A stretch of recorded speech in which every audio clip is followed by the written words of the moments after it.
U.S. diplomacy affects the everyday lives of Americans, including their safety, security, ability to travel, communicate in other countries, and their employment and overall prosperity.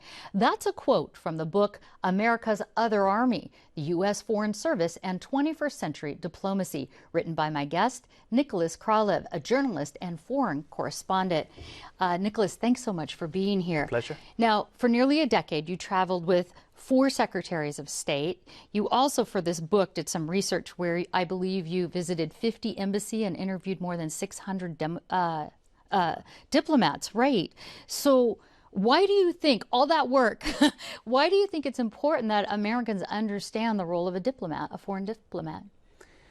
Well, because, first of all, to do what they do, American diplomats spend our taxpayers' money.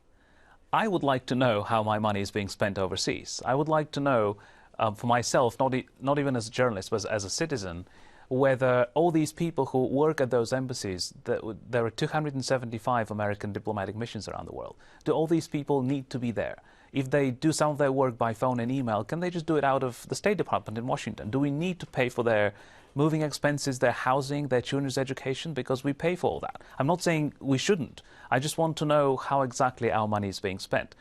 And probably more importantly, what the American Foreign Service does today, what it has been asked to do by the White House since 9/11 is nothing short of changing the world. Right, and it has changed. I wanted to ask you about that. You've said in your book, global diplomacy has certainly changed, especially with 9/11. Better, worse? How so? Oh, I don't think it's better or worse. It's changed. We have to deal with it. And it changed because 9/11 taught us several lessons, the first of which was that the two oceans on either side of the homeland don't protect the homeland anymore. And so what the Foreign Service now is being asked to do is to go out in various countries around the world and make sure that they don't become failed states and make sure that they practice good and effective governance. Let me ask you this, though. These changes that have happened, how much training do we have for these diplomats going out now? So whole new world, whole different kind of diplomat, right, including security issues.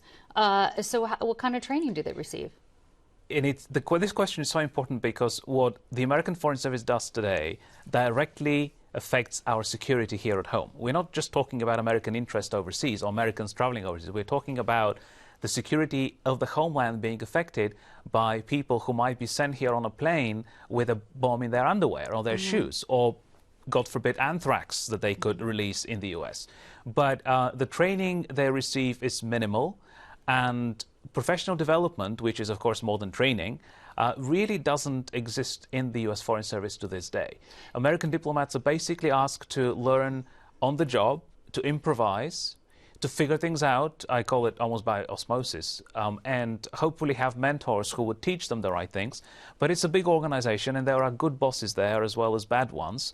And so just relying on luck, on being in the right place at the right time, and on figuring things out on your own seems not possibly the best thing to do when the security of your country is at stake. And a little risky, I think. I think last year's deadly attack on the U.S. Embassy, right, Benghazi, kind of highlighted that. Has that changed anything? Well, the report actually on the attack that was done by an independent panel headed by Ambassador Tom Pickering and Admiral Mullen talked about training and the lack of training. Which is really very, very important. And it's not only training the security people how to protect the personnel and the building. It's also about the diplomats themselves knowing how to handle situations in a foreign country, how to deal with local cultures, how to communicate and work with the people in those countries. Do you think that John Kerry, now that he's America's chief diplomat and he's just wrapping up his first international mission, do you think he is going to change that? And what challenges do you think he particularly face? The change, to a large extent, depends on how much money he has and how much the Congress actually gives him.